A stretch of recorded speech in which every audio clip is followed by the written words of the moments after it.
Hi, this is Reverend Bill Banuchi from the New York State Faith and Freedom Coalition, and I want to take a couple of minutes to share with you some words concerning socialism, which is something that we're hearing a lot about these days, particularly concerning the election, the nomination for New York City mayor here in New York.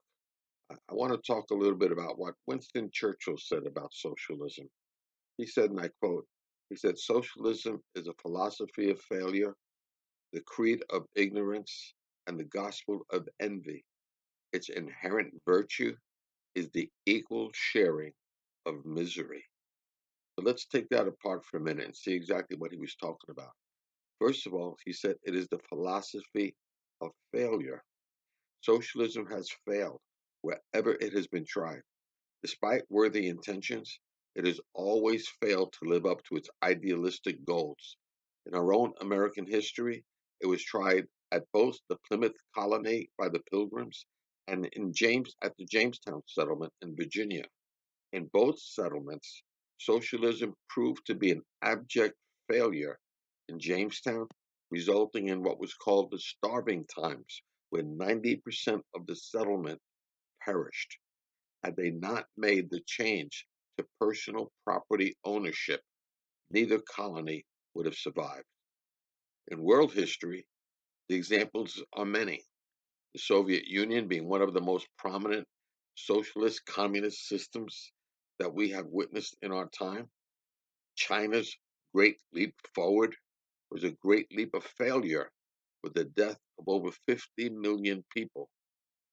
Today we have examples in Cuba, North Korea, Venezuela. Venezuela was once the richest nation in Latin America. It has become one of the most impoverished because of the adoption of the socialist communist system. Yes, socialism, despite its lofty ideals, is in fact the philosophy of failure. Then he said it is the creed of ignorance. It was Thomas Jefferson who told us, he said, if a people expect to remain ignorant and free, they expect what never was and never will be. And in fact, the Bible tells us that people perish for lack of knowledge in Hosea chapter 4, verse 6.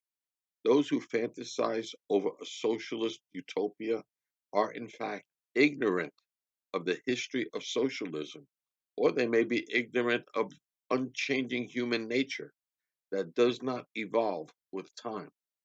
The same characteristics of human nature that prevented the idealized goals of socialism from being realized throughout history are still present today and will continue to thwart the efforts of even well meaning people who desire to see a better world. And he said it was the gospel of envy.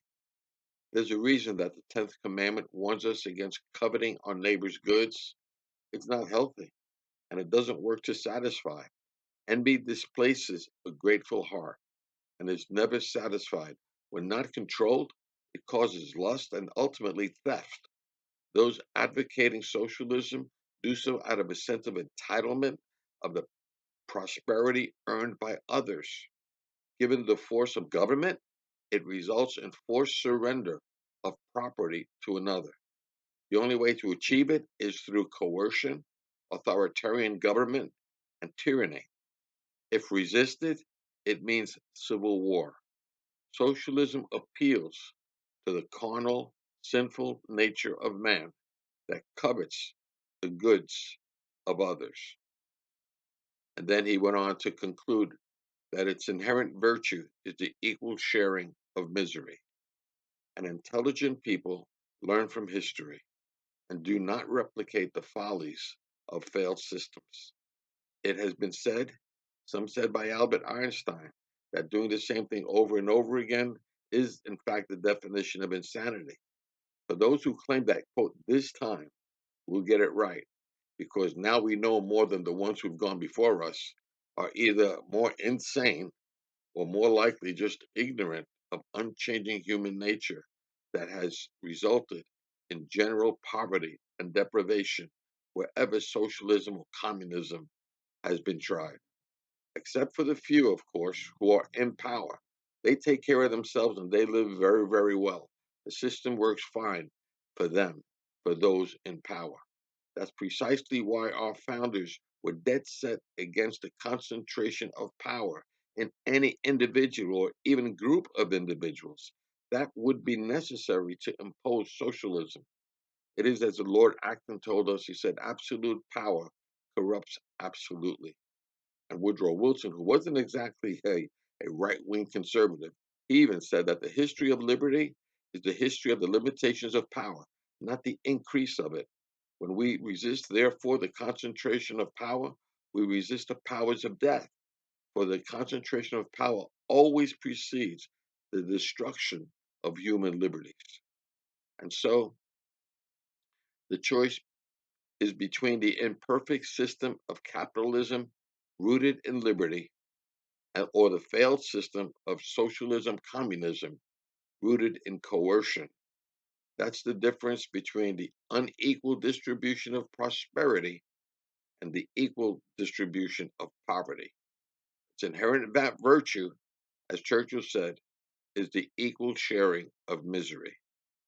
As James Madison taught us, he said, a well instructed people alone can be permanently a free people. It is my hope that as our citizens will be well instructed concerning the truth about socialism and reject it outright and pursue the continual improvement of the best economic system in world history, capitalism with a Christian ethic. But without a Judeo Christian worldview, capitalism can become just as corrupted as socialism or any other system. Now, I've published a brief video on the nature of socialism, and I would encourage you to watch it, pass it on to others along with this message, especially to those younger people that you know who may otherwise be seduced by the false promises of socialism. Help them to better understand and be informed concerning the truth about socialism slash communism. It's both the same. Let's pass on to the next generation the freedom that our parents passed on to us. Just click on the link below. Take care. God bless. Bye bye.